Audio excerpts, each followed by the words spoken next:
Europe 1. Le grand direct des médias, Jean-Marc Morandini. Et le fait média du jour, c'est donc cette polémique qui éclate autour de l'élection de Miss France. Une polémique surprenante, moins d'une semaine après l'élection de Flora Coquerel, Miss France 2014, que nous avions reçue d'ailleurs lundi dernier ici en direct sur Europe 1. Alors, on va essayer de vous expliquer ça de façon très claire. Bastien Millot, bonjour. Bonjour Jean-Marc. Vous êtes notre expert en communication et médias. Alors d'abord, il faut remonter au week-end dernier pour bien comprendre avec la cérémonie des Miss France. Oui, et que serait Jean-Marc l'élection de Miss France sans sa traditionnelle polémique? Cette année, on n'a pas droit aux photos dénudées ou aux déclarations fracassantes de notre amie Geneviève de Fontenay. Vous avez peut-être des scoops. Non, simplement un problème de vote. Alors pour que les choses soient bien claires, on va revenir sur la soirée de samedi dernier. Comme nos auditeurs le savent, c'est la très belle Flora Coquerel, Miss Orléanais, qui est devenue Miss France en devançant de peu sa première dauphine Miss Tahiti. Miss Tahiti qui était évidemment la grande favorite des bookmakers. On sait également, Jean-Marc, que ce sont les téléspectateurs et eux seuls désormais qui élisent Miss France en votant par téléphone ou SMS parmi les 5 finalistes du concours. C'est en quelque sorte la dernière étape. Alors soucieuse de jouer la transparence, la société Miss France a même pris l'initiative cette année de faire publier dès dimanche, vous avez mis le document sur votre blog, le classement officiel des votes du jury et du public à chaque étape de la soirée. C'est dire c'est un maximum de précautions sont prises pour éviter toute suspicion, mais ça n'a pas empêché la polémique de surgir, il faut dire de manière assez inattendue. Et c'est un nouveau coup de théâtre donc qui s'est produit puisqu'un responsable polynésien a remis en cause l'élection de Flora Coquerel. Oui, je vous sentais troublé là.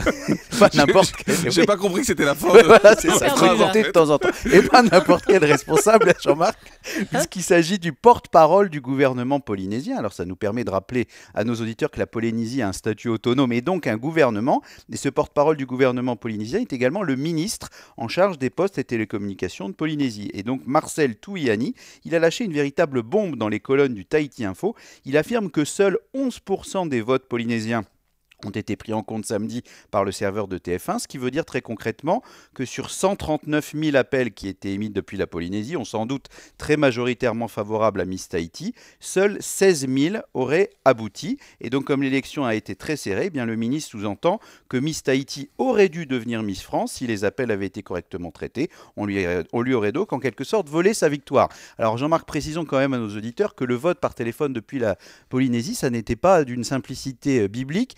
Quand on vote depuis la métropole, c'est très simple, il faut composer un numéro à 4 chiffres. Depuis Tahiti, cela ressemble à un numéro international puisqu'il faut appeler un numéro à 13 chiffres qui commence par 00338, d'où évidemment la colère du responsable politique polynésien qui, facétieux, a quand même trouvé une solution.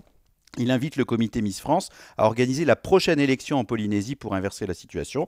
Après Dijon, Papeete ou Bora Bora, très bonne idée. Ici, au Grand Direct des médias, on est tous d'accord. Effectivement, et pour y aller. Alors, quelle a été la réponse de TF1 et de la société Miss France sur cette nouvelle polémique? À la fois très rapide et très ferme, évidemment, pour que la polémique ne s'étende pas. TF1 et la société Miss France ont envoyé dès hier soir un communiqué commun en affirmant que, contrairement aux déclarations du ministre polynésien, tous les appels avaient bien été traités et comptabilisés sous le contrôle d'un huissier de justice. Aucune anomalie dans le déroulement de l'élection n'a été décelée. Précise encore le communiqué, une manière évidemment d'éteindre l'incendie naissant. Il y avait quand même, Jean-Marc, un précédent.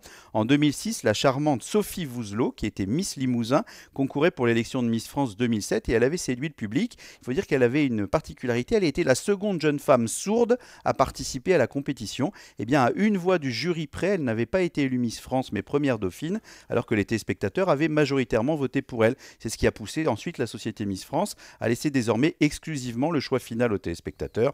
Mais Jean-Marc, que nos auditeurs se rassurent, ces polémiques, ça fait partie de l'ADN de l'élection de Miss France et ça n'a jamais nui ni à l'audience ni à la popularité du concours, bien au contraire. Bien au contraire, effectivement. Merci beaucoup, Bastien Millot. Europe 1.